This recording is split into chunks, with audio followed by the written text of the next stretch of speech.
Last time on Square Roots, we've been through the desert on a Rakta with no name. Then we slice open its belly and feed its raw, healing meat to Nina to cure her heat exhaustion. Later, we finally arrive in a proper city, but it's trashed, so we take an elevator to space. It's disappointing.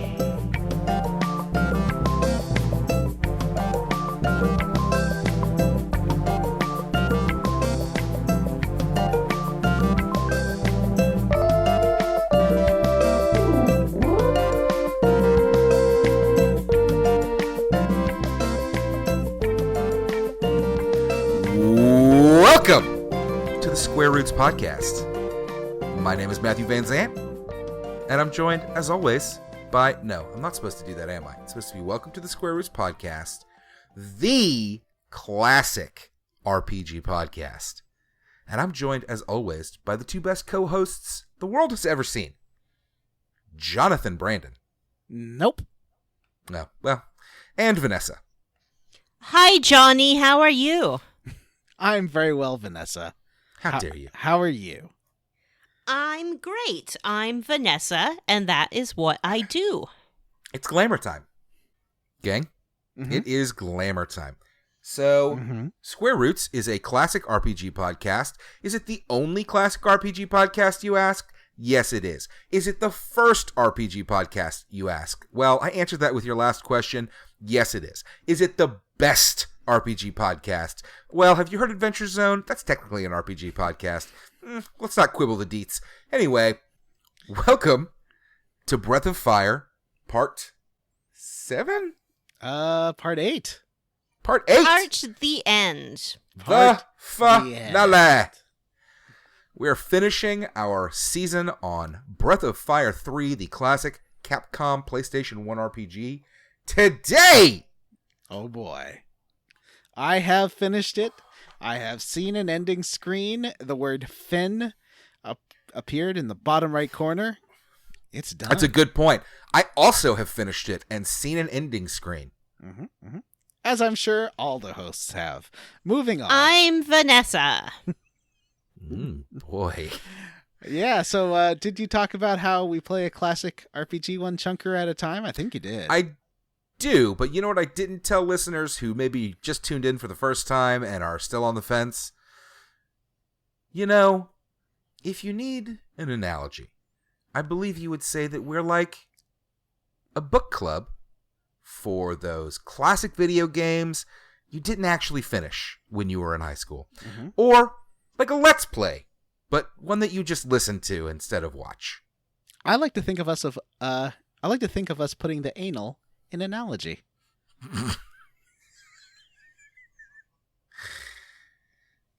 Well, John, I like to think of you as putting the meat in metaphor. That one didn't work very well, but I tried.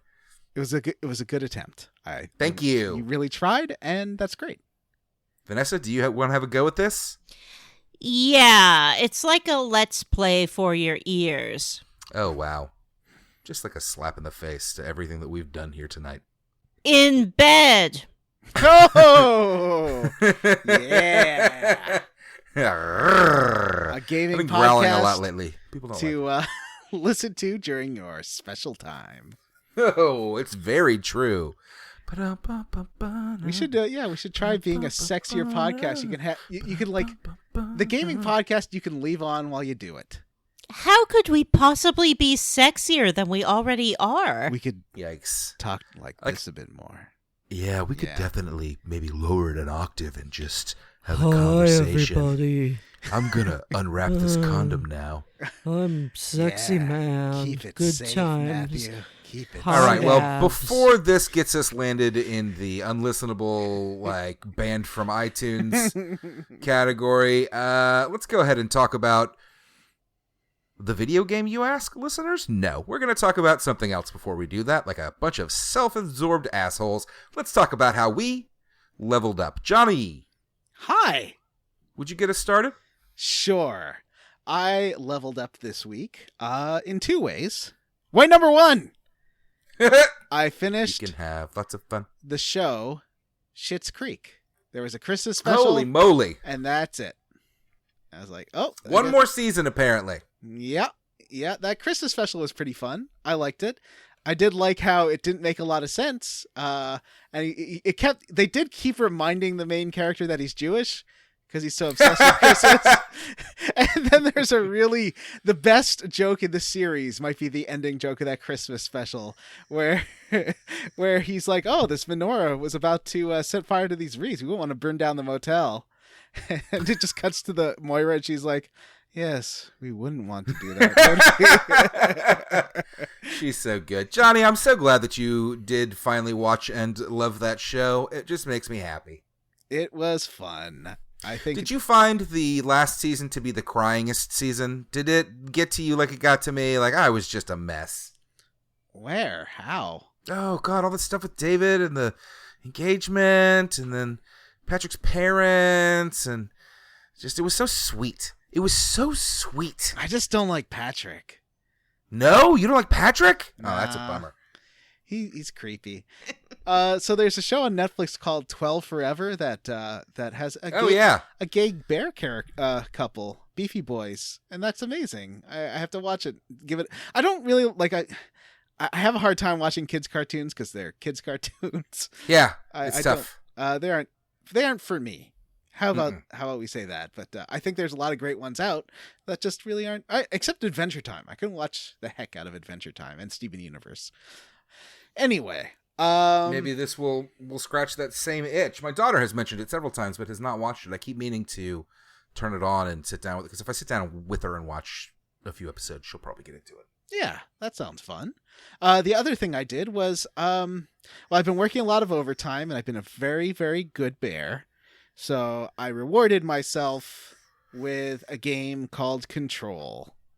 Ooh, cool. Oh. And I know disgraced former co-host Jim Banks also has been playing that. So, yeah. How much is that one? Maybe we just do that. $80. Oh, no, we're doing an instant classic this week. Well, it's a full price game. Oh, boy. $60 US. Hard pass. Yeah.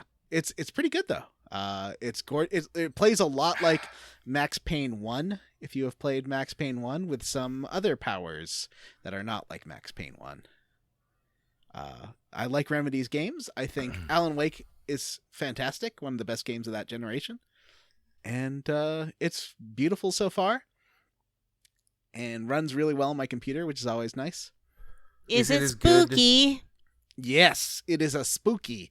Not like as spooky as Alan Wake, but it's more like disturbing spooky. But it's not gory or anything. Do you mean classic Alan Wake, or do you mean the remake from a few years ago? Where you went through the woods with a flashlight for 90% of the game. That's the only one I know of. No, Alan Wake was a remake of a classic series. Nope, but let's pretend you're right. Sure, Matt, right. That's a true statement. He's getting it confused with Max Payne. No, I'm definitely not. I might be getting it confused Alone with... in the Dark? Maybe? Yeah, maybe. There's another horror series that came out around the same time. Alone in the Dark? Maybe. Anyway. So yeah, I've been playing Control. It's a beefy game. I have a pretty beefy computer. I had to set stuff to low/medium on it. I think you need one of them $2,000 video cards to put everything on high. So that's a little out of my price range, but for my $800 computer, it's running pretty well. And that is my love. I'll tell you more. I've only played the first 2 hours, so I'll yeah, that's all right. Get drips and drabs. Yeah. What about you, Vanessa? I've been gaming hardcore. I've been playing a game that is so popular. It has upwards of maybe 350,000 active players at any given time. It's a free-to-play game, but it makes maybe $2 million a month regardless. And, of course, I am talking about Covet Fashion. Ooh. Everyone's favorite hot online game. Everyone's favorite hot online game, Covet Fashion. Covet Fashion is a game where you are given a scenario. Generally, you're presented with a woman, and she has some sort of complex backstory. And you are called upon to manifest this backstory and tell the story of who she is through clothing and accessories. I'll give you an example. Here's one I just pulled up right now. Active challenge. Fleeing the scene. No one even knew she was in town, and she wanted to keep it that way. Ooh. So she took the first train out. She didn't even care where it was going. When she left, his breathing was shallow.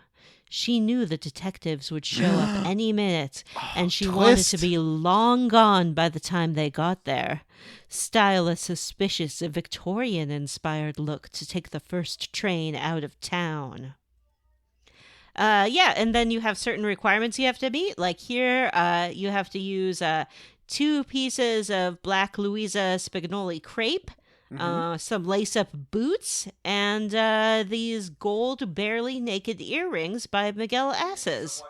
I was thinking for that, could she have a black fascinator with a bird on it? Because that seems like the I killed my husband and I'm trying to leave town kind of look.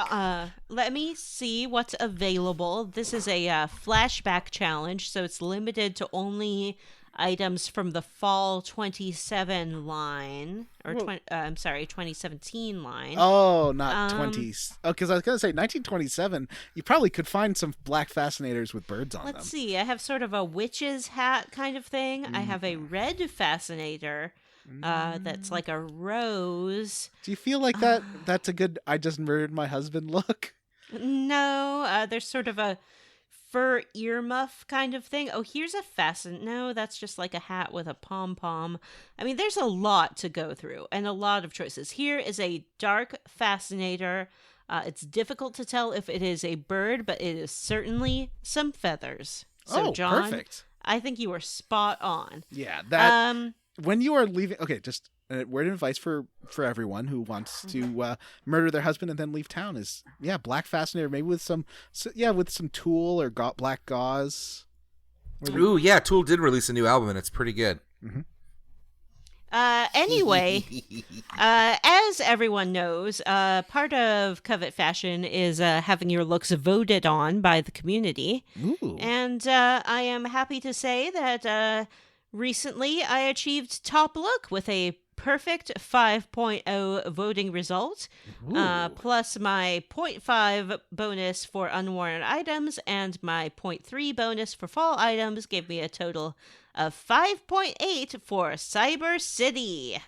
Whoa. Yeah, I'm pretty proud. Can you post a picture of that so I can review it? I can absolutely post a picture. I'll just put it right up on the Facebook group. Because everyone's going to want to put see it in the that. chat now so we can talk about it now. Yeah, here it comes. Keep in mind that this woman is a robot police officer. Okay. So I really tried to capture the looks. I really liking these This is like ASMR backstories. I love it. A futuristic cyborg. Okay. There she is in the chat. Okay, so she's got a frilly lace bustier. It's kind of a pinky. What would you call that pink? Like a hot pink. A hot pink. Like a hot pink, yeah, because she has like a real bubble gum, really just beautiful pink curled pink hair. Now she does have on some 1980s cyberpunk sunglasses. Yes, they are great with a nice pink flop over. I don't know what to call that hairstyle, but it's long on one side, with some bright red lipstick and a little bit of rouge. Do you get to do the makeup? Is that your? You do get to do the makeup and the hair as well, of course. Okay. So I would say the makeup is very like Bonnie Tyler, Faster Than the Speed of Night kind of look. Long elbow length satin gloves. Black satin gloves. Very nice looking. With like is that a skirt or are those shorts? I can't tell. That looks like a skirt. Yeah, they are in fact shorts. Matt was correct. Oh, is that an ironic chain skirt? It is an ironic chain skirt. She has some real, almost zebra-like stockings on, but the white is actually, I think, see-through, so you can kind of see the color of her legs there, but with some black stripies. She definitely has a kind of... It's sort of like a sexy Blade Runner, I would say. Like, I mean, she's got very fashionable shoes. Are those even pumps, or are they just, like, flats? They're little booties. Yeah, They're ankle boots. boots. Like leather ankle boots. Very sharp looking. Very nice. And now, Vanessa...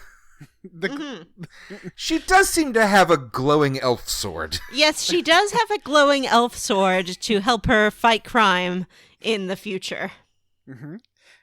I like the double clasped belt too. Thank you. I did add that myself. And just a small point, she does not have a lacy black bustier. She has a lacy black camisole over which she is wearing the hot pink bustier. So there is some layering going on there. Well, it's gorgeous. Now, why is her forehead pink?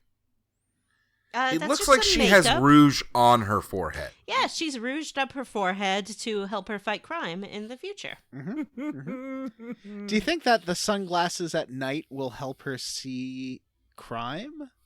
Certainly they will. Everyone knows that crime is a bright blight on our city, and so Cyber City. On our cyber city.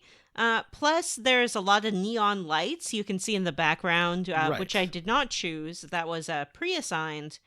That it's a very bright, even in the evening, in this cyber city. So, and in fact, the challenge is called Cyber City.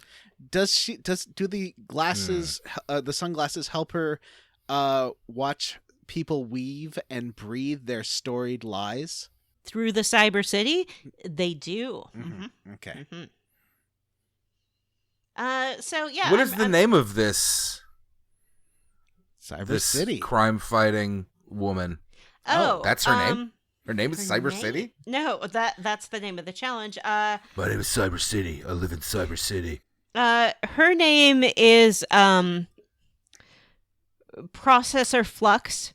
Ooh. Peekaboo Bananas. I like. Can I name my vampire Processor Flux? If you absolutely can. Your cyber vampire name can be Processor Flux. Yeah, she is Officer Processor Flux. That's great. Yeah, so that's how I leveled up. I'm really proud of myself. I'm proud that I was able to bring some points to my fashion house. As our listeners all know, part of playing Covet is finding the right fashion house. You enter challenges together, and if your cumulative score reaches a certain point, you get a prize. Oh, I have another result coming in.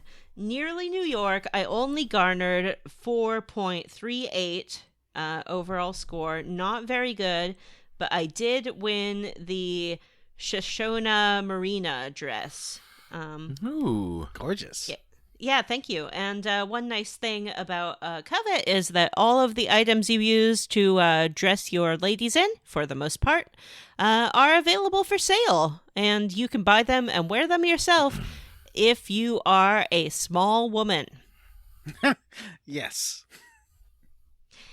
Anyway, that's how I leveled up. Just getting my hardcore gamer cred by racking in those Covet fashion points. And before you ask, no, I did not pay to play to get that score. I saved up my money and my diamonds, and I did it the right way. Thank you very much. So, Matt. That's me. How did you level up? Great question, Vanessa. Thanks. Well, it was the first full weekend of college football, and I did a lot of watching football.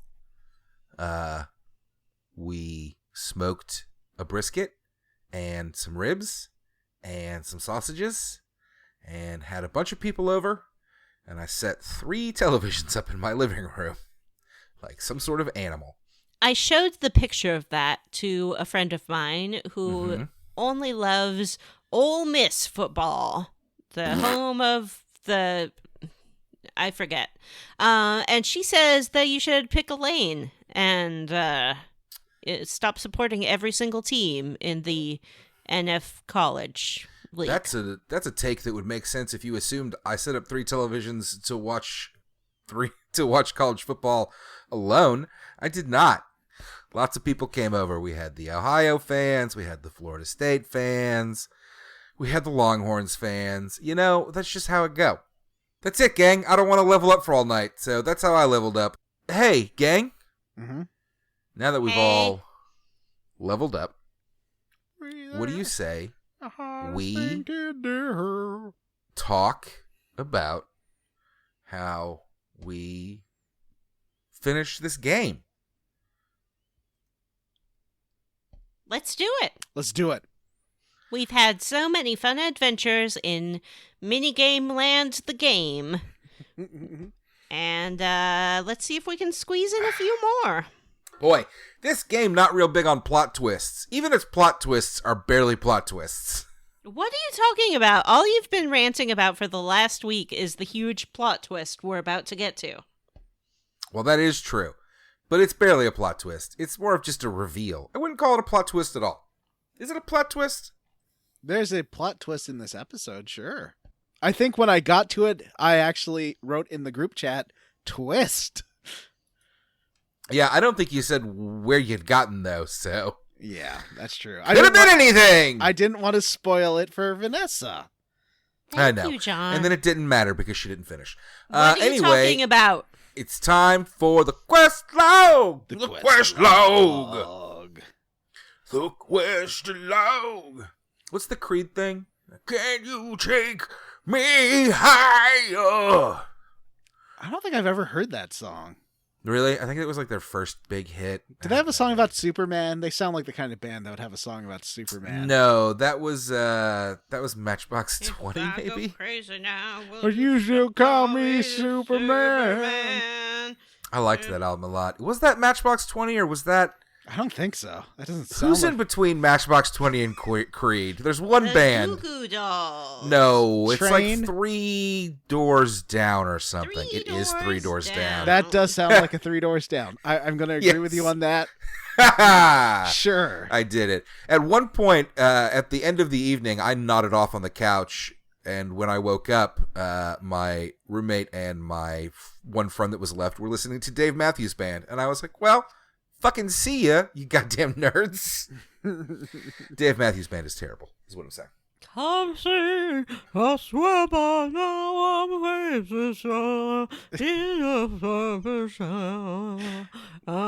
I think Dave Matthews is here. Dave! Everyone say hello to our guest, Dave Matthews.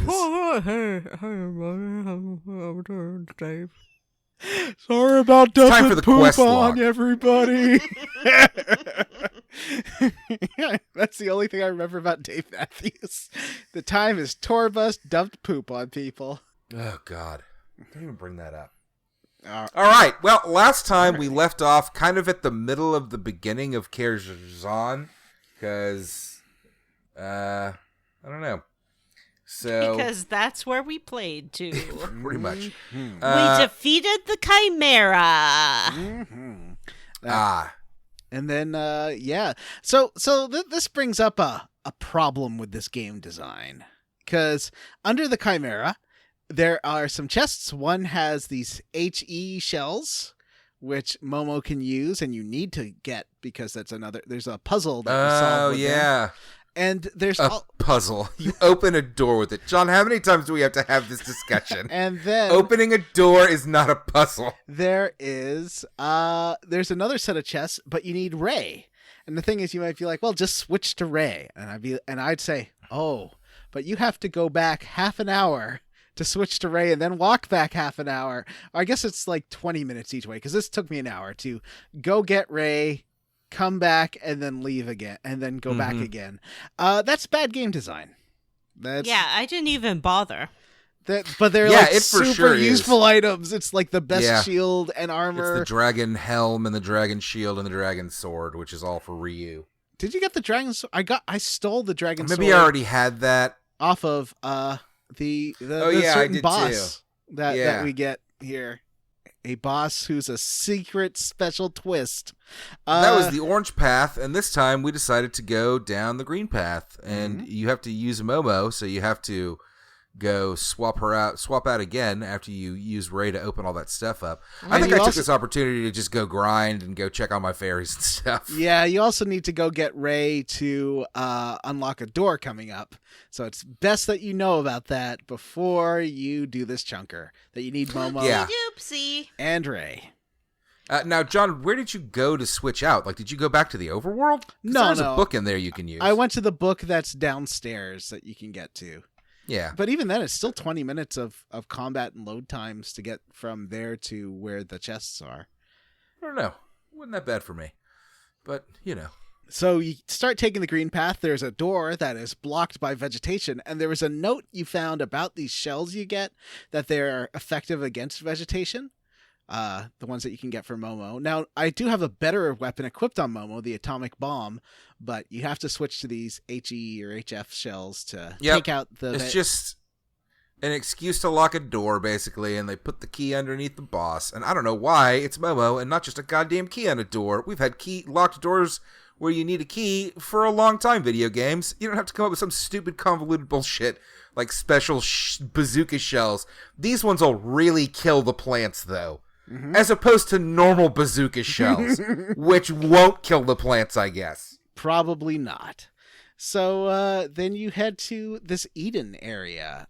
You have to walk through some plants. There are these really annoying ghosty enemies there called wraiths that are like they're only vulnerable to magic or if Ryu turns into a dragon and punches them. But they have very low HP, so you just got to hit them with the same type of spell twice.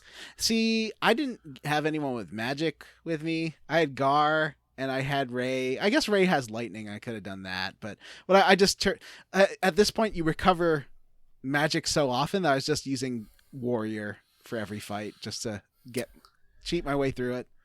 I actually would just run away from those guys after a minute. Like there's more of them coming up, and I got real fucking tired of fighting those things, and I would just run, and not deal with them. Not even because they were difficult. They just were a pain in the ass. That's the one that uses the spell called Depress. Yeah, which is really annoying. Drains your fucking AP, drains your mana. Get fucked, game. Every time they did that, I would swear at the game. I just get mad.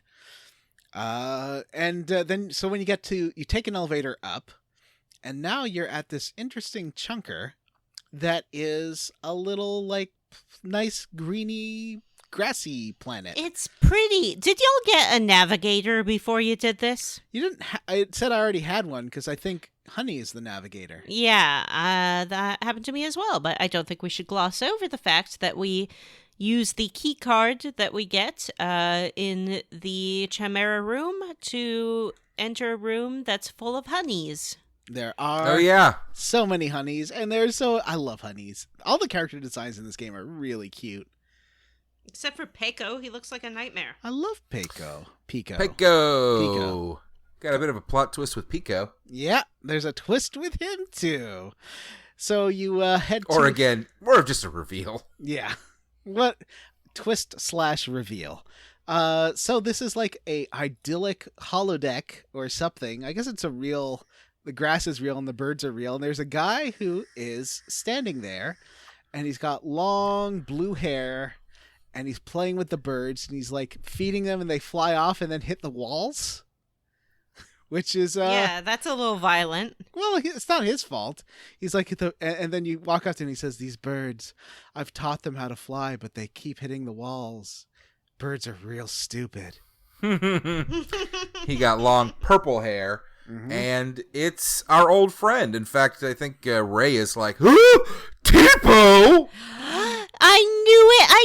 I've been telling you guys for this whole game that Tipo isn't dead, and you didn't believe me. You were like, Tipo's definitely dead. He's not a pirate. He's not the final boss. He's not a space captain. He's not a secret botanist in outer space, but he is.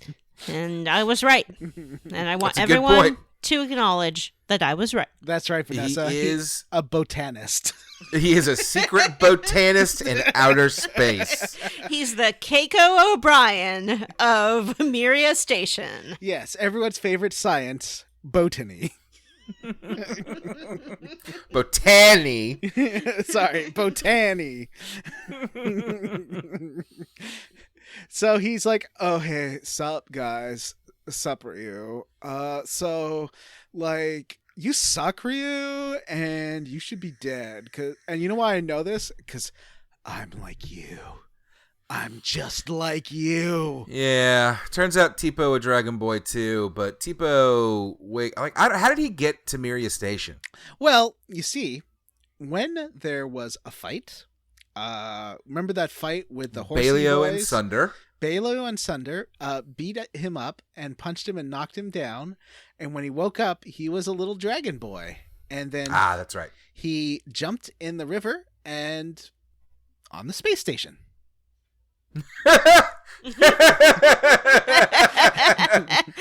Pretty much. Don't question it. So, and he hates your guts now. He has been trapped here the whole time, voluntarily, it seems, because he hates. I don't think he would be allowed to leave. Yeah, who knows? But he's been brainwashed with Myria's anti-brood bullshit, and he hates himself, and he wants to destroy you. And then he transforms into a big black dragon. And that dragon's name is... You're missing like a whole chunk of the game here. I mean, am I? Oh, Yes. You're right. Yeah. I actually liked this weird, trippy part. You're in outer space, and then suddenly you're in a forest, and then you meet your old friend Tipo, and then you like have a legit acid trip. Yeah. This reminds me a lot of Pandemonium, that section of Final Fantasy IX, where so you're walking through these like empty black voids with a little bit of cobblestone street to them, and at each little lit area of cobblestone street, like at first you see Nina, and she's talking about how her mom kind of controlled her life, and maybe it wasn't that she just wanted to like explore Ryu's past, but also just get away from her mom, kinda, that she's joining you. And she's like, well, I should be honest about my motivations here. But so Tipo kind of implies to you that like you're gonna be real shocked that your friends aren't like all here for the right reasons, basically. Like he's like, they're really fucking like you anyway, let's like go take a trip through their minds. And then the result is like, excuse me, you are not here for the right reasons. You are here for the wrong reasons.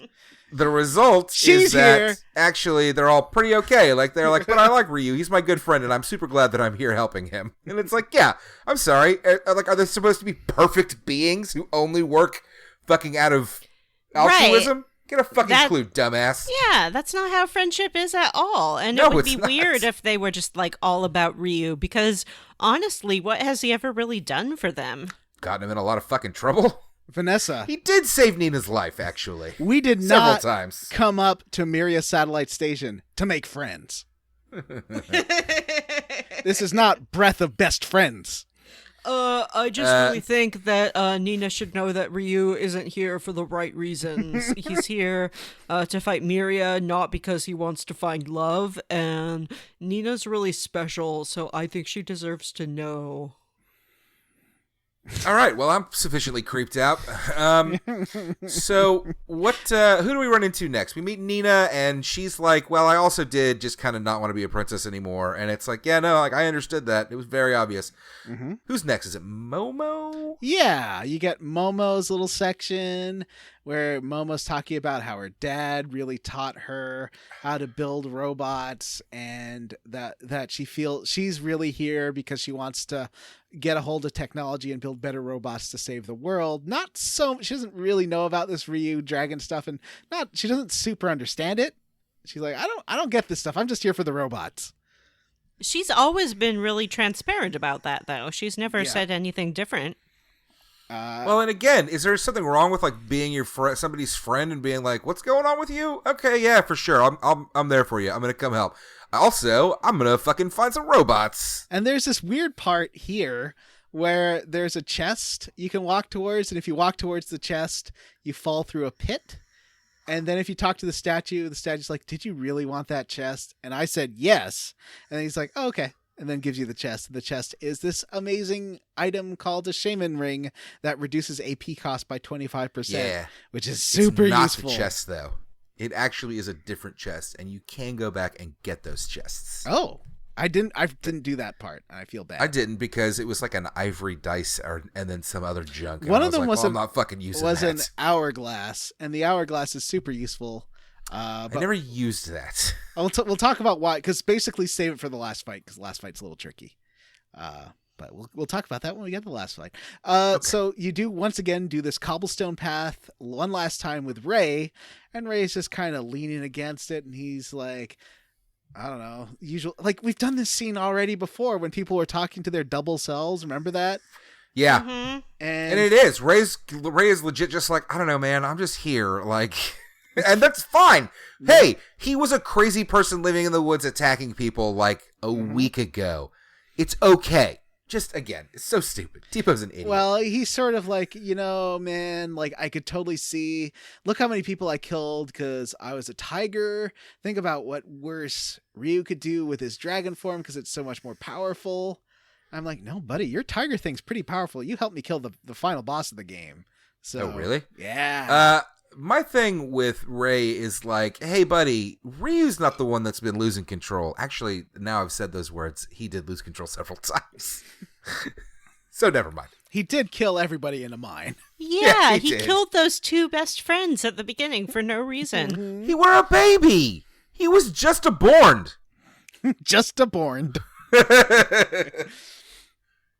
So, last but not least, you get transported to this, like, this maze has been in so many of the JRPGs we've played.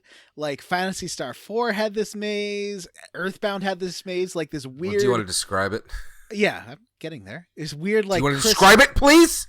Crystal gem psychedelic-y maze, where it's like What? you're walking on crystals, and it's weird because it's like so many final acts of JRPGs have this exact maze in it, and you have to follow a set path. You run into Peco, and Peco starts talking, and he seems real smart. He's not just going He like, can't talk. He's just like, Peco, I'm a horrible onion monster. oh, he's Well, like, maybe he just doesn't speak the same language as you, Vanessa, and that doesn't make him a horrible monster. well, I think normally he's like a dumb onion boy, but he was kind of channeling someone else, and you're like, why is he suddenly so smart? Because he's like the smartest sounding character in the game. He's like, oh, actually, your power is something that can be balanced between good and bad. Boo, boo, boo, boo, boo. And Can't wait to never hear that impression again. Pico! Pico! Pico P! Pico P on face. Pico P on mouth. Pingo. I hate P too. Oh, Do you hate P, Vanessa, or do you It's love so P? much worse than Baby Fresh Eyes. Why is it so much worse? Because I'm a horrible onion monster. Oh. So, You know I smell bad. the, I la- must No. smell terrible. the last person you talk to is yourself. And you also, so this is not only does Pico talk, but yourself talks, and yourself's like, yeah, Talking this to dragon power is myself real again. bad, and maybe we should listen to what Starting Tipo concern says. For my health. Where is your Except head, Tipo wants to take your dragon Ryu? powers Where is at the your behest of head? Myria, who committed genocide against your people. Yeah. So you shouldn't listen to anything that these people have to And say. then they're like, okay, so now to take away your dragon powers, here's my buddy, Arwan, who is like, don't be afraid of this guy. He's just a giant skeleton with a enormous scythe, riding on a two-headed wolf, and he's just here to like help you remove your dragon powers. This one you can just straight up one hit, which is fun. How? Oh, is that with Kiri? Yeah, I told you I did it. I did it with Aura. I kept telling you this. All I did was combine Trance and Force, and it was cheap. And that would make me a Myrmidon, and the Myrmidon had a spell called Aura, and it did 1,700 damage to everything, and everything died. Mm-hmm. It was great. Mm-hmm. So I one-hit this guy, but that's not all. That's not all, because... But that's not all. So you kill Arwan, and it transports you back to Eden, where Tipo's like, oh, dude, why are you being so uncool? Like, Why that don't guy... you just shut up and die? I just want to take out your powers, and now what you're doing is like, now we have to actually fight, and so I'm gonna have to like turn into a big dragon, and this sucks. Quick question. Yeah. Why does Tipo think he can fucking take us? Well, he does turn into a beefy boy dragon. He does, but he also has lived alone his whole life, and the one time he got in a fight, he got beaten nearly to death. On the other hand, Ryu has killed, like, thousands of monsters. Well, You should get the fuck out of this kid's way. That guy from Rogue Galaxy with the mask who thought he was, like, the shit, and then you just destroy him. And Oh, yeah, I remember him. He was great. he was like he that was guy. going to do that Rubik's Cube, and then he couldn't do it, and he was like, oh, why can't I do it? Mm-hmm, mm-hmm. And then he turned into a big monster, and like a skeleton That's centaur. right. He turned into a centaur. Yep. So I think that's like this guy, where he's really overconfident in his abilities and attacks you as this giant dragon who you just turn into Myrmidon and... Boy. I didn't have a tough time with this. I didn't have a tough time with any of these final fights. But I did want to ask, again, as I tried to do earlier, Jonathan or Vanessa, Tipo turns into a giant beefy boy dragon named... D-Lord. D-Lord!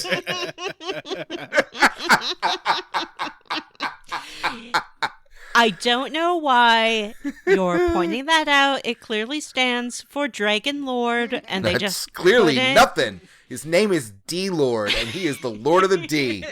You better watch out when D-Lord's in town. Oh no. This poor innocent little boy who just wanted to eat Ryu for dinner at the beginning. He's turned That's into right. a real D-Lord. And yeah, you take out D-Lord pretty fast. He's got a couple of moves that are tough, but he's not that bad. He's Aura.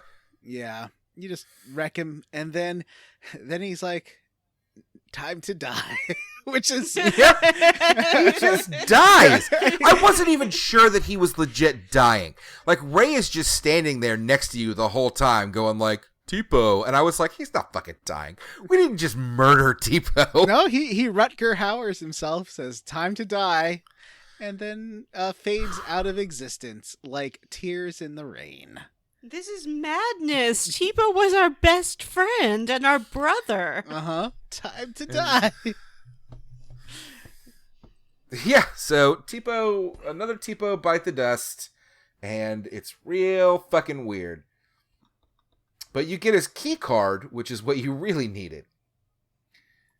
And now comes, if we're ready to move on.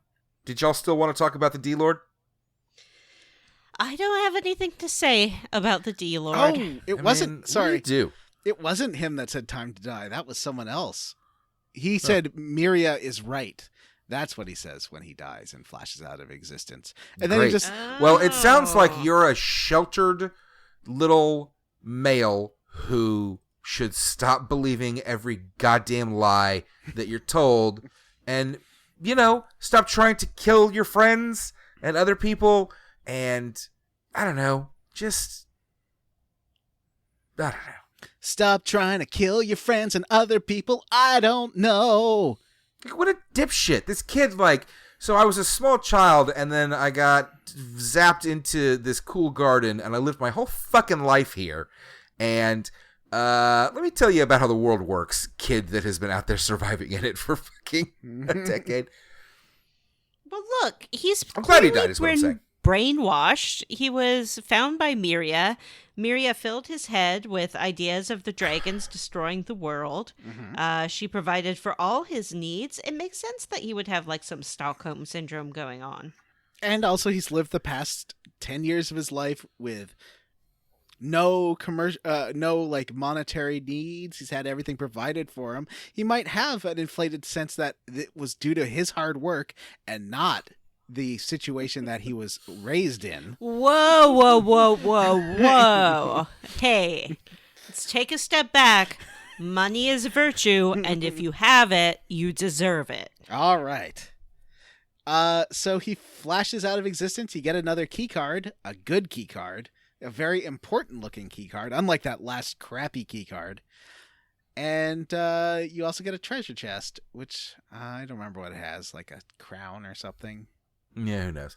Now came for what for me was the toughest part of the game, which is you still in the Myria station in the sky. Mm-hmm. Now you have the key card for this final door. Mm-hmm. And like the minute you step through the door, you get ambushed by the strongest goddamn monsters. John, you were pretty overleveled, so you probably didn't have this problem. Oh, the vampires with the bats? The fucking vampires, those fucking armors that you just can't hurt. Like I had to stop and grind here for like an hour. Or I just two maybe. Swapped to warrior and one hit killed those armors. It was pretty fun. And also I just kept Ray. At this point, my final team was Gar, Ray, and Ryu. And Gar I just used to like provide healing items to the other two, and Ray just, and also to control Ray. I used influence to make sure he didn't attack anyone else. Mm-hmm. And they just like bounced on the bad guys, and Ryu punched the bad guys and one hit killed them, and it's pretty. No wonder all this shit takes you so long. I grinded here until I could one hit kill everything, because God knows that if there's one thing I can't stand, it's having a battle last more than one turn. Yeah. One turn is too many turns. So I actually bounced off this hard. My Ryu was pretty well leveled up, but somehow everybody fucking fell way behind. Ryu was like 45 or something, and everybody else was in the 30s, and I had to like get Ryu up to like almost 50, I think before I finally felt comfortable going after the boss. Now I will say Ryu was 42 when I finished the game. Well, maybe I'm wrong. Maybe it was 35 and Ryu's in the 20s. But regardless, I did overdo it a bit though, because the boss was fucking super easy.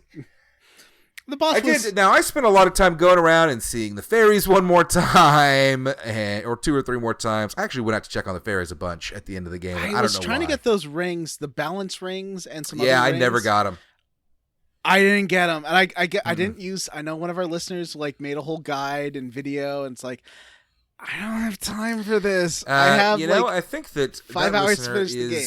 Our friend Bubba Wheat, who also streams, and I think we've mentioned him before, and I think that he did write the faerie guide that is on GameFAQs, which is pretty fucking cool. Yeah, it's rad. You're rad. I hope he's not that disappointed with our just sort of indiscriminate slaughter of fairies through neglect. Yeah, I mean, I've built my fairy village back up after I accidentally allowed them to eat each other.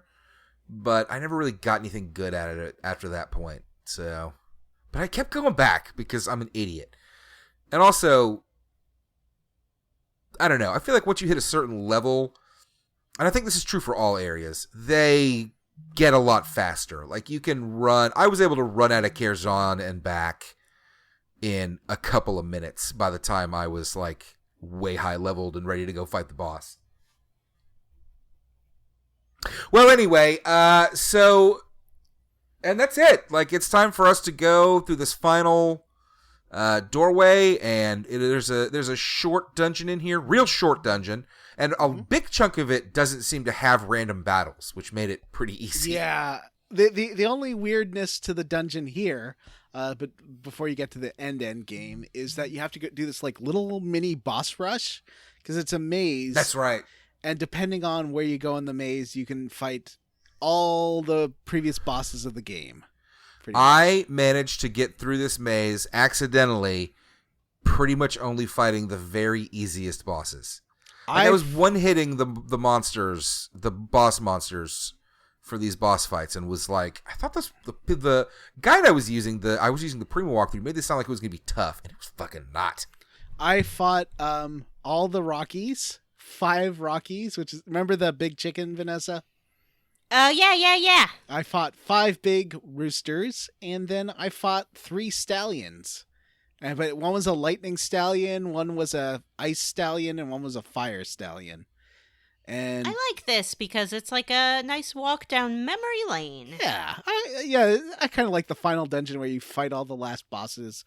The several Final Fantasy games have this, and I think it's pretty fun. And it was not hard. And then you get out there, and then it's one more section with random encounters where the vampires were killing Matt, and one final save area. Those fucking vampires, though, were worth 2,000 XP, and if they had any bats, they were worth 1,000 apiece. So I was getting 4,000 to 5,000 XP per fight, which was pretty fucking great. Yeah.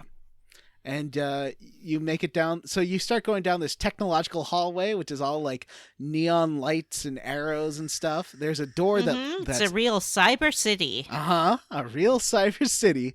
There's one locked door, but Honey runs ahead and starts lasering it open. I kind of wanted to ask Honey, why didn't you do this earlier so we didn't have to get all these key cards?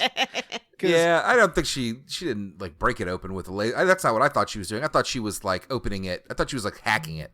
Oh, I think she was like lasering it open, but I could be wrong. Well, I mean, there was definitely like a bright light that she shot at the door.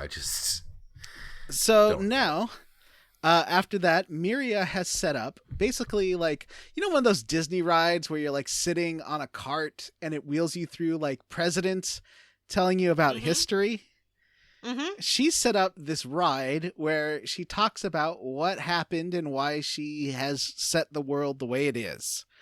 I love this. I think that if you are some sort of all-powerful entity, the best way to educate and spread your message is to create a dark ride with animatronics and dioramas.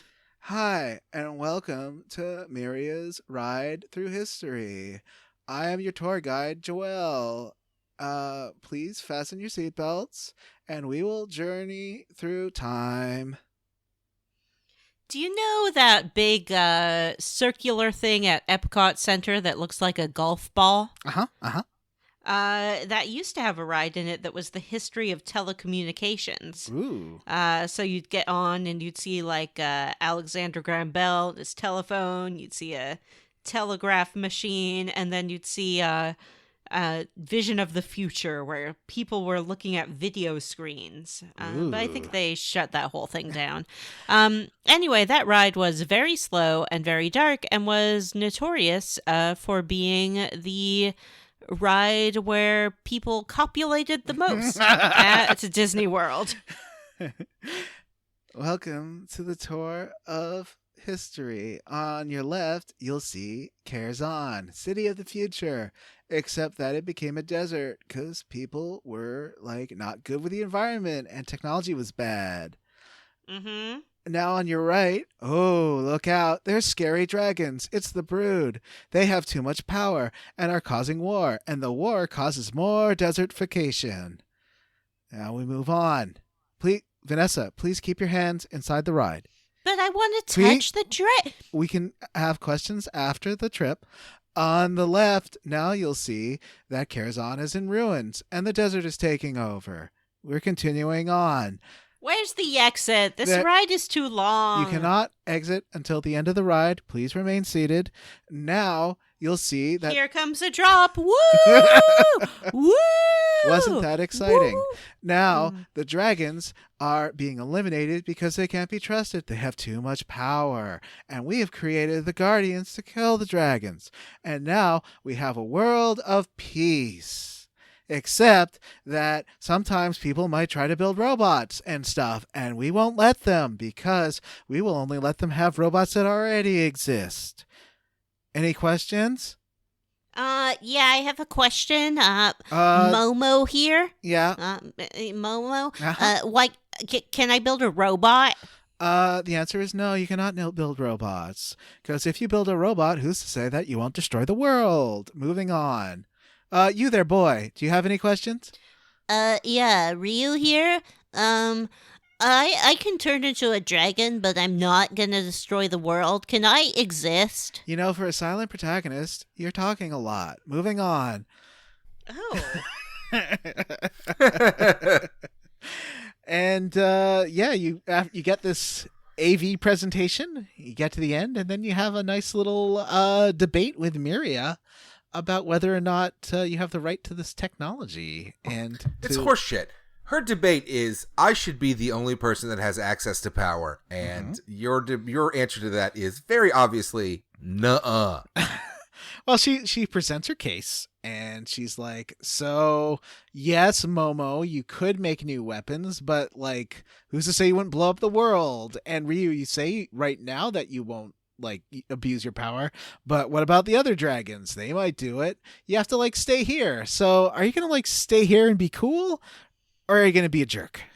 And I chose stay here and be cool. me... What? You did not. You did not. Yes, I did.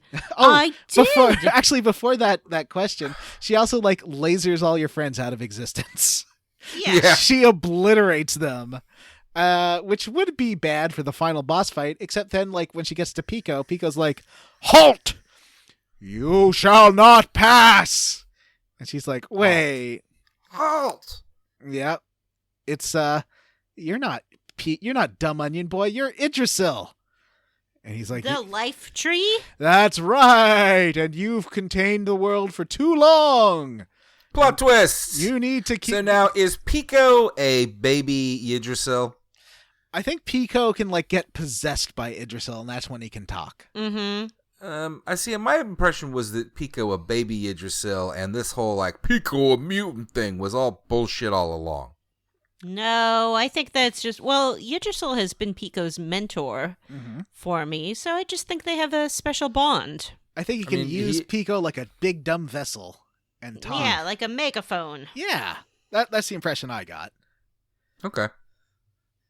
And then, so you get that choice, and I guess you can get the bad ending if you, like, agree to... That's what I did. Oh, tell us more about what you tired did. of playing this stupid game, and I didn't want to fight Myria, and I thought she had a lot of good ideas about environmentalism and Planned control. economies. Planned economies, weapon control. I don't think that people should have weapons of mass destruction. She's all for denuclearization. So I was like, okie dokes, I'll stay here.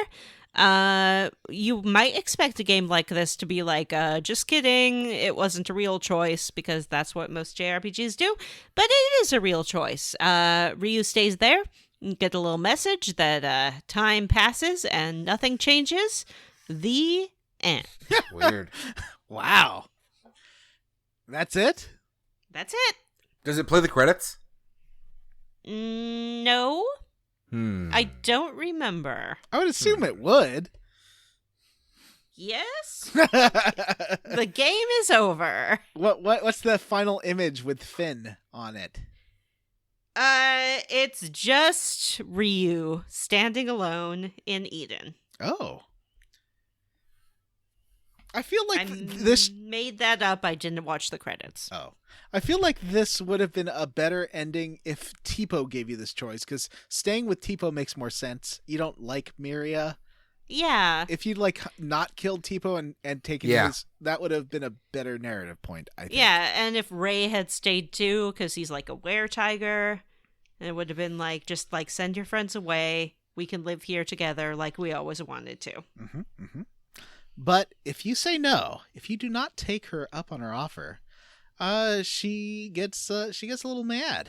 She's like, "All right, you've asked for this. I wanted to be cool.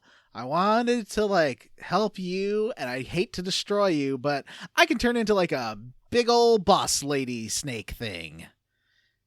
Yeah, like that Naga we met before. Well, funny you mentioned that, but we'll get to that after. So she is a big boss lady snake thing, and she's got some rough attacks. This is a big ol' end of the world boss fight. Have you noticed, like, Vanessa, how many of these final boss fights have been against, like, female coded enemies, do you think, on JRPGs? Like the final one. Phantasy Star 4. Uh-huh. I think isn't... Trying to think. What's the Earthbound? Yeah, the Earthbound one was all like fetuses and stuff. Yeah, that's true. I guess the what's it called? The game where you rob the sperm bank. Parasite Eve. Parasite Eve? Oh, yeah. Okay, maybe it's not as many as I thought. Because I feel like a lot of times the big final boss is a lady. But no, I guess can't it's... think of a lot. Yeah, you're right. No, never mind. Bad point, John. Yeah. Disproven. I guess your point is the opposite, that it's unusual to have a big female antagonist. Oh, did you say lady? Okay. I thought John said, I thought the female boss was a labia, and I was like, wait a minute. John doesn't know what that is.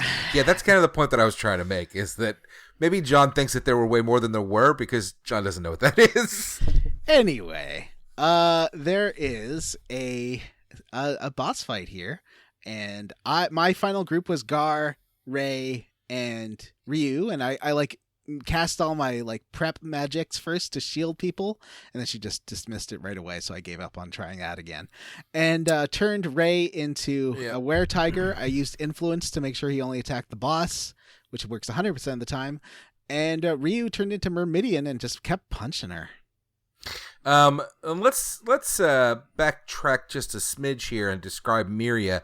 Myria, like a pretty blonde lady with upside down wings. And she floated in the air when she talked to you. I was really expecting Nina to use her wings in this game. She never turned into a big angel lady. I was very disappointed by that. But Myria is the lady we've seen at the beginning. Yep. Isn't she? She's the one from the dreams who was nice. Is not adult Tipo the man from the dreams who was mean? I think so. Yes. So what's up with that? How was he talking to you from the future? Why was he maybe it wasn't? Because that one was really you should fucking kill everyone, bro. You know who that never paid off. I was going to talk about this. I think, do you remember the zombie dragon guy? I think that's who that was.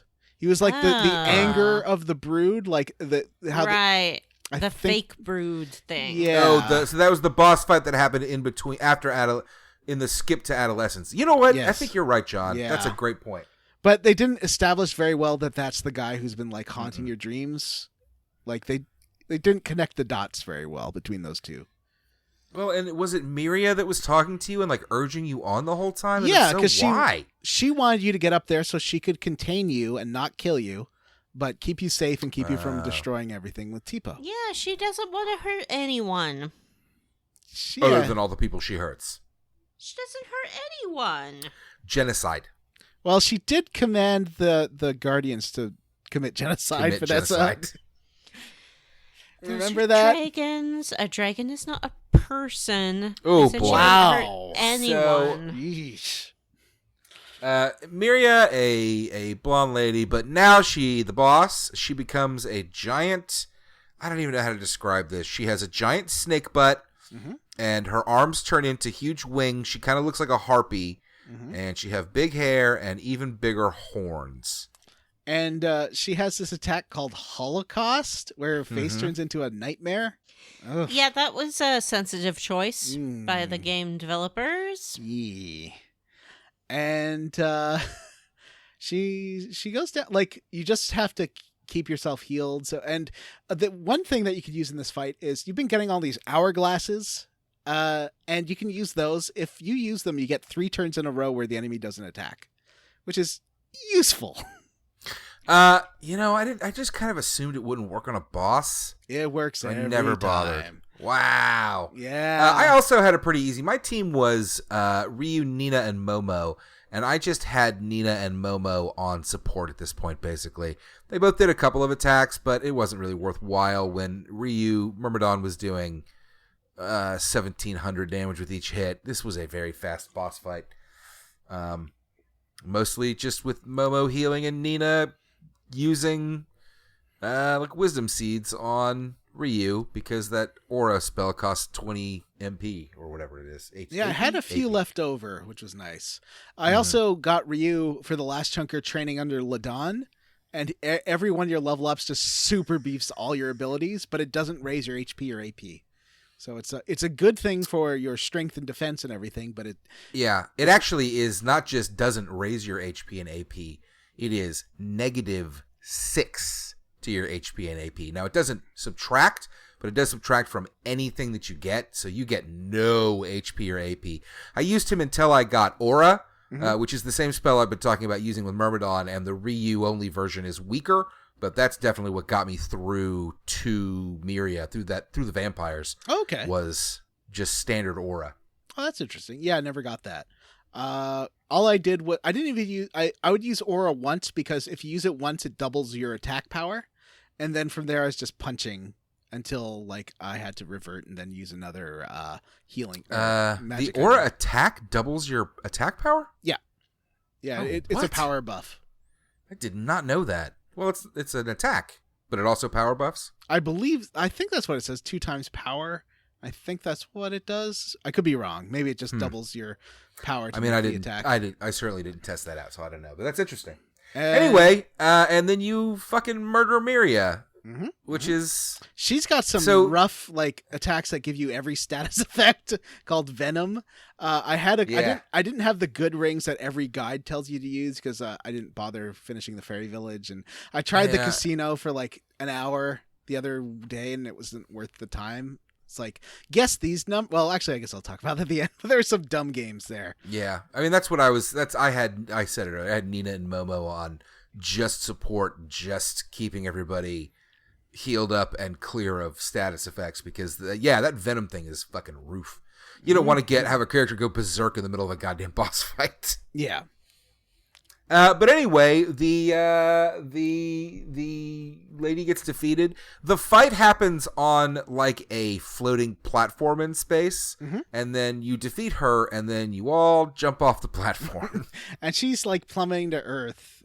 And as she plummets, Deus shows up, and she's like, "Sister, well, you tried your best, but the world you just can't control it forever."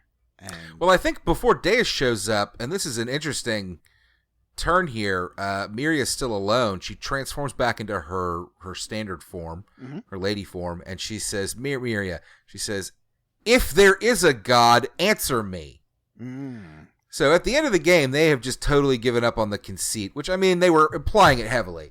They've totally given up on the conceit that Myria is actually a god. She is just some sort of long-lived woman that is controlling the whole fucking planet for and some she's reason. not a computer. She's a wise woman doing a good job of keeping people safe. And she's not a computer, which I really thought she would be. I thought she was a computer as well. But yeah, because it's Myria Station, but no, she's just a lady, and she's... How'd she get up? Did she build the station herself? I mean, she must have... Well, no, I imagine the people built it for her. Oh, okay. Well, maybe the people who are gone were this snake race. Maybe. That does she make does sense. actually... Did we talk about the whole point that she makes about how the desert is, like, encroaching over the planet, and that she had to, like... She has to stop the desert from taking over the planet. And that's why she split it into 2, like, so that the one part could be abundant with life while the other one's dead. And yeah. And I don't know that we don't really get an explanation for this other than just, like, the world is ending. Yeah, it's deforestation. Just like in real life, when you don't have plants to hold back erosion, desert spread, and you use up your resources. And meanwhile, back up on the station, all the sirens are going off, and things are going real bad because it's gonna like crash down. And Gar's like, "All right, everyone out except for me. Time to die." It was him who says "time to die," not Tipo. Yeah, he finally turns into a stone gargoyle. Now, Peco doesn't make it out of here either, right? I don't know. I didn't see him not make it out. He doesn't. He's not in the final cut scene, but I don't remember anything happening to him. So, but I think that like the little shot at the end of the growing plant is Peco growing back in the desert. I don't know why you would assume it would be Peco in the desert and not just it looked life like the growing little top, back in the desert. It looked like the little top of his head. Yeah. It's Peco growing back. But He's the top going of his to head be looks the like a first sprout. onion tree in the desert. Oh my God, Vanessa, that sounds amazing. Onion tree. And so you all are rushing out. There's like, doesn't it look in the cutscene like Momo gets stuck behind a door? Or not Momo, someone gets stuck behind a door. Maybe that was Peco. Because everyone's like rushing out. And someone gets stuck inside, and then they all like run out and manage to.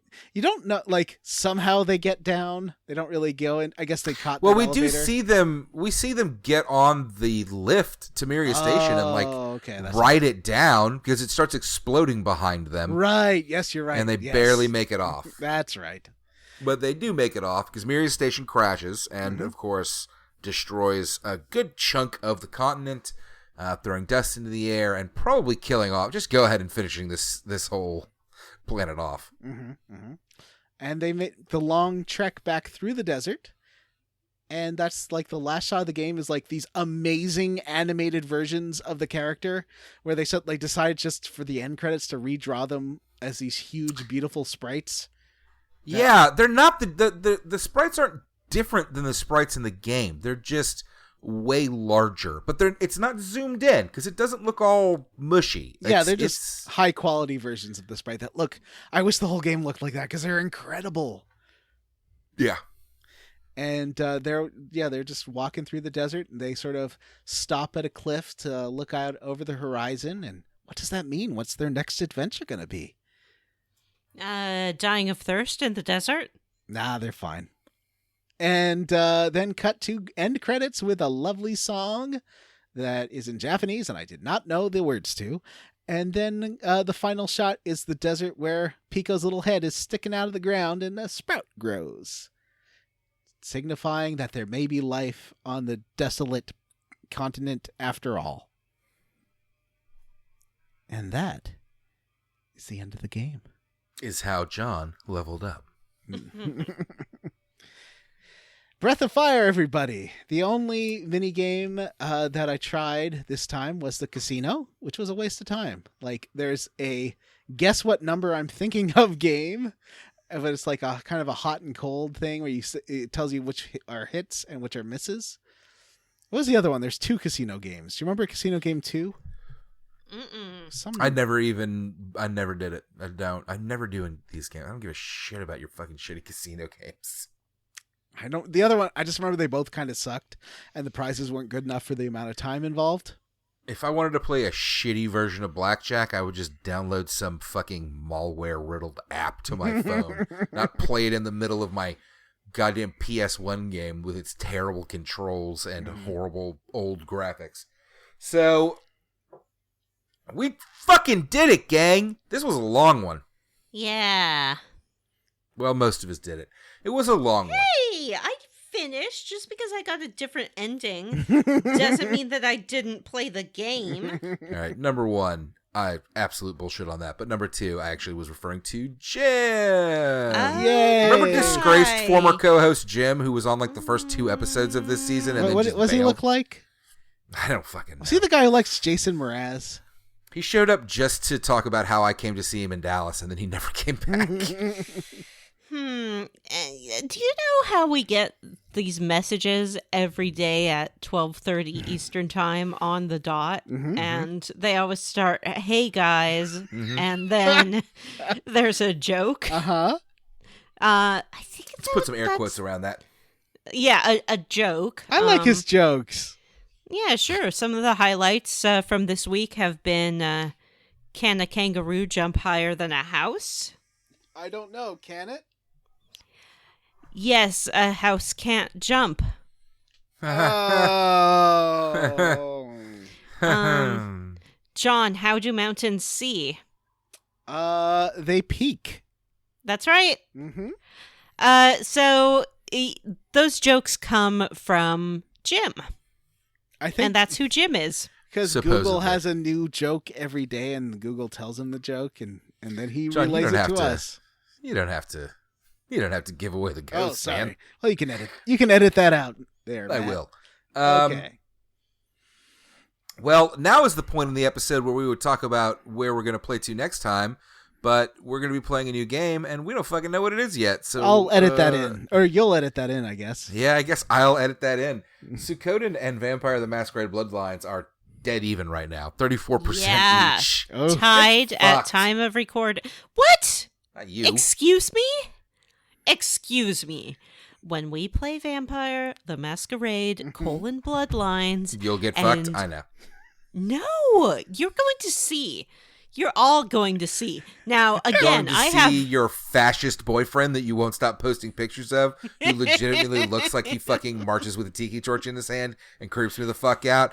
Let's go any other game. I have not played the game.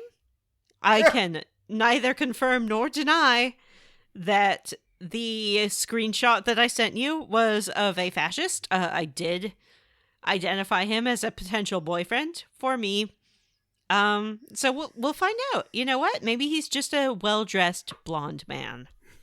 Yep. Maybe he's just a well-dressed blonde man. So I guess we'll edit that in later. John has no bullshit minigame for us, I guess. Or we already discussed that. So through that. Let's actually go ahead and talk about... let me do this better. Let's go ahead and move into our next segment of the show. And that's where we talk about what we were squarely against. Oftentimes in the final episode, we'll give our final review of the game. Vanessa, you didn't finish the game, so you don't get to go tonight. John! No, I'm kidding. I'm teasing. Still, but John. Okay. I am... Oof, this is a hard one to be roundly for, because I think it's like... It took me 55 hours to finish. I think the game... I wonder what my final playthrough was. Should have been like 30... Because it's got 30 hours of content. I think if the game were faster, I would have loved it. I think it would have been like one of our top ones, but it's so slow that I hated playing it, which is a problem. I didn't hate it playing it as much as I hated playing Grandia. So I'll say it's better than Grandia. Which I love the story of Grandia, and this one has better combat, but I didn't like the story as much as Grandia's story. So, dun.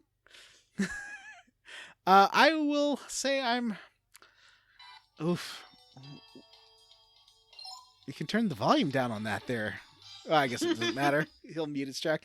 I guess I am... 43.14, and that's before I played the boss. I am... Is there an in the middle review between squarely against and roundly for? Remember it was squarely for or roundly against. Yeah, I'll say I'm roundly against. It was some great points. If you could play this at double speed, I would have loved it. What about you, Vanessa? Just like John, I found the encounters too frequent and the game too slow. I also had a very long playtime. I think that not having any kind of save state was really terrible because I had to redo many parts of the game over and over and over again. Mm-hmm. I did like the characters. I liked Momo. I liked Gar. It had some interesting ideas. I didn't mind the combat system, except that the animations were super long. Again, we play a lot of games that were made at a time when playtime was like a huge feature. And boxes would advertise like over 60 hours of gameplay. But they could only fit so much on a disc or a cartridge, so it wasn't, a Skyrim kind of 60 hours. It was like including grinding and all of that. Mm-hmm. So I understand why it is so long, but our world has changed, and we have changed, and we don't have the hours to dedicate to it anymore. So in the end, I found it tedious and irritating, and that is why I decided not to fight Myria and instead to give up.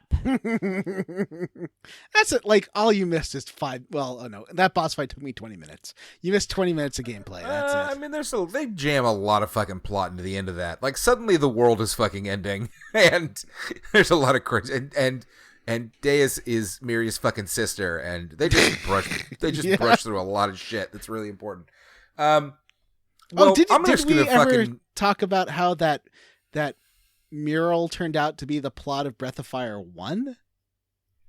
The mural we walked past. Can't remember. I don't know.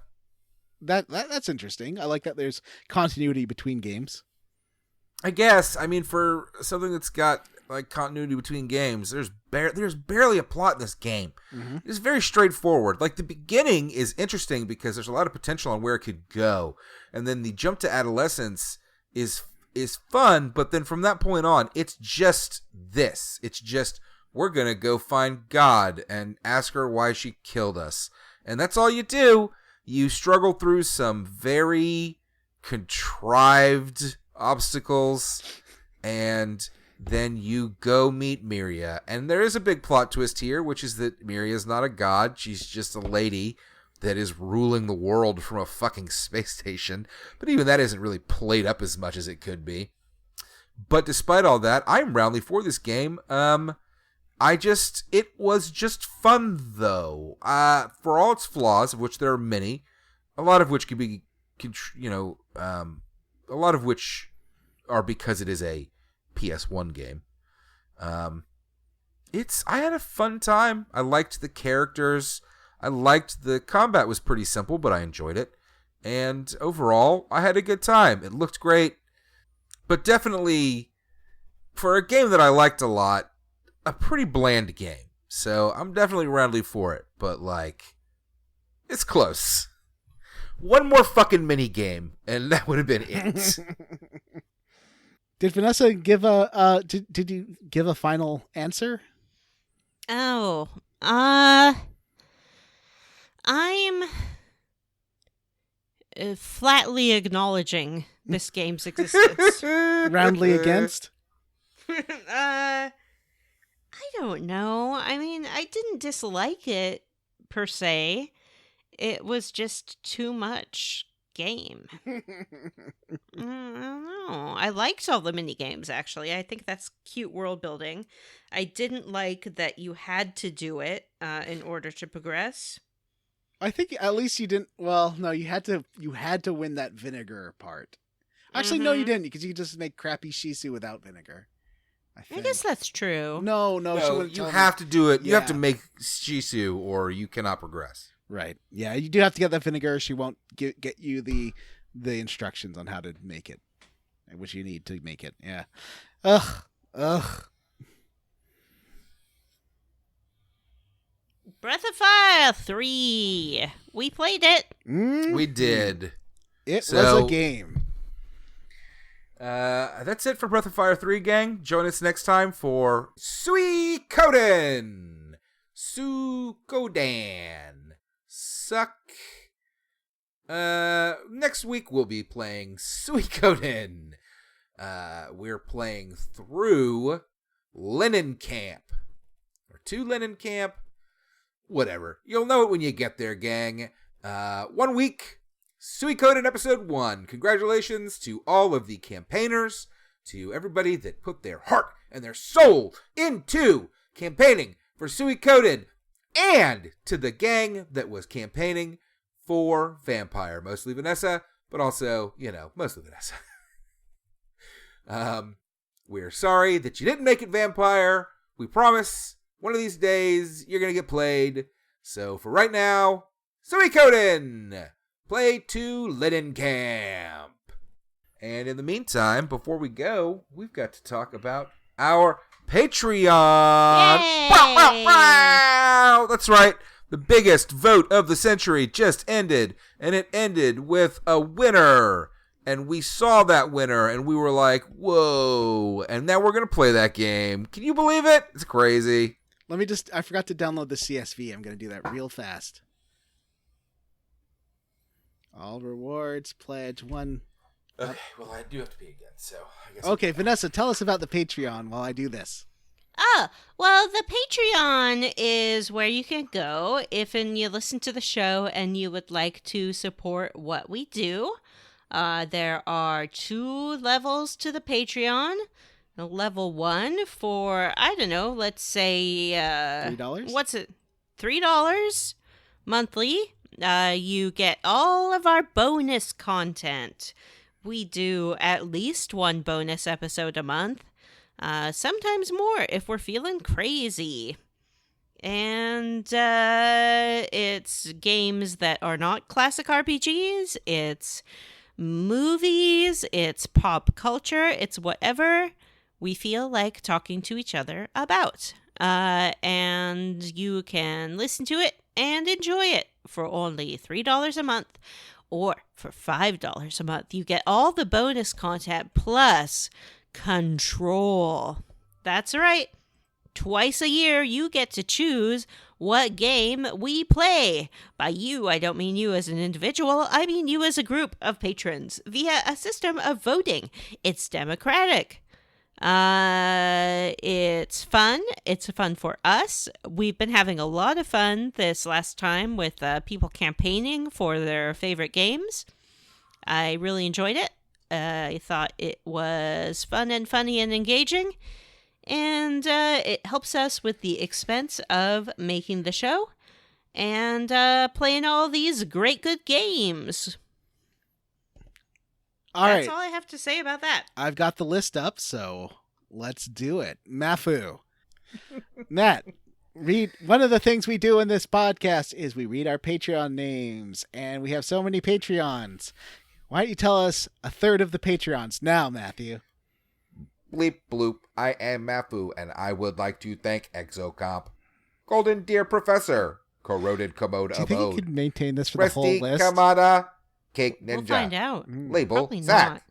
Miguel Usually Torres, gives up on a bit. Kyle, a third of the way Samu through. Mitchell, Peco, and the Chrism Blasters. He's only a quarter of the way Beep through this boop, list. Alex Dillard, Oh, Yeah, Robert so M. should Pullum, be giving up pretty soon. Camera Showy, Jared Collins, Sean Walsh, yeah. Bleep, I am the best people monster the world has ever seen. The accent's bloop. like turning into this old-timey newsreel Yeah, guy. it's getting into sort of like, fresh off the A presses. ghost that doesn't know he's a ghost, boop.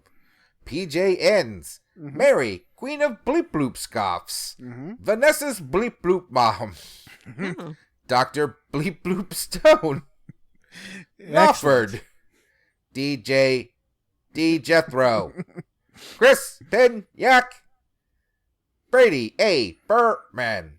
Naked Orphans is the only way to end this RPG. So close. David Shook, Randy Pierce, Stephen A. Padgett, Bleep Bloop. He went back to robot for the last one, Vanessa. Yeah. It was a pretty good job. You lost to the Read the thread names! Oh, okay. Ross Hartley, Vanessa's fourth mom, George Brady, Nathan Poirot, Bree Girth, Bobby Midkiff, Wash in the Wind, Paul Birch, Joseph, C. Real the Wolf, Brian Stone, Race Jenkins, Julia Zanella, Florian Jonas Kramer, Wonder Swan, Jonathan Lee, Eric Garby, Stu Skeel, Michael Crawford, Kevin Shipley, Jonathan Ellsworth, Cowman Mosser, Gaping Holes Hungry for Chrism, Cyril the Wolf, Andy Best, Vanessa's Real Mom, Matthew Rogers, Jameson, Justin Ham, Peco for Best Character 2019, Benjamin Avner, to Bumpkins, Ward Childress is feeling A-OK, Robert T. Just Jerry. Fine. Say everyone's name. At least it annoys Matt. Matt Jorgensen, Dustin, Brian Pitt, Tracy Tanoff. Reddit is Howard Lauder, Zachary, Tom, Michael Backvid, more games with evil playthroughs, Jake Dickerson, Julian Titus was a ghost the whole time, Ron, that is not how Eugene though, Ashley T, Gregory, Matthew Castelline, stop looking at me like that, Patrick W. Bears, Jason, Huxley Iguana, Megan Sullivan, G. Bailey is escaping, Jordan O'Boyle, Adam Zimmerman, Sean Gonzalez, Galendo, James Hostetler, Devin Sloan, Andy M. Exterminate Andy M. Thank you, Cobra Commander. Hey, gang. That's it for our whole Patreon plug. We know how much you enjoy that, but one more thing before we go. Send us an email, please. Send us an email. You can email us at squarerootspodcast@gmail.com. You can also find us on Twitter at Square Roots Pod, and you can come check out our Facebook group, the Square Roots Podcast Group for smart, cool, very attractive people. We do have a Facebook page as well, but we don't use that. Yes, we do. We use it all the time. Oh, the I don't page. know what you're talking about. No, I don't use the page. I just No, auto-post I don't our use the episodes page. to it. I know. Yeah. Thanks to Stephen Morris for his covers of Country Living, Can't See You Clearly Now, and Cedar Woods. Stephen Morris has a ton of amazing VGM cover EPs like Relaxin', Mega Buster, Cries of the Planet, Forest VGM, and Summer VGM. Links to those and his Twitter, Patreon, and YouTube channel are in the show notes. So check those out. And don't forget to rate, review, and subscribe on iTunes or wherever you listen to podcasts. I know, someone did post one. I'll have to do that next episode because I need to level someone up, even though that's that's a right. legacy that's right. thing. But I'll still do it. If you want me to, I'll still do it. And that's it. So stay tuned, whoever it was who did that, for that. Mm-hmm. 4 Square Roots. Fuck. All right. Well, listeners, we've Just had have a good to say your time. name. That's all you gotta do. We finished off a great classic video game, yet another great classic video game in our widely expanding, quickly expanding library. We hope you've enjoyed the time that you've spent here with us. We hope that you've enjoyed listening to John, listening to Vanessa, and Vanessa. maybe even listening to myself. For the Square Roots Podcast, I'd like to thank you. Oh my god. I And quit. say good night. And Leaving the show. I'm Matthew Van Zandt. Forever. Oh. I'm Johnny Brandon. I'm Vanessa. Bye. No more Peco. Thank God.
Bye.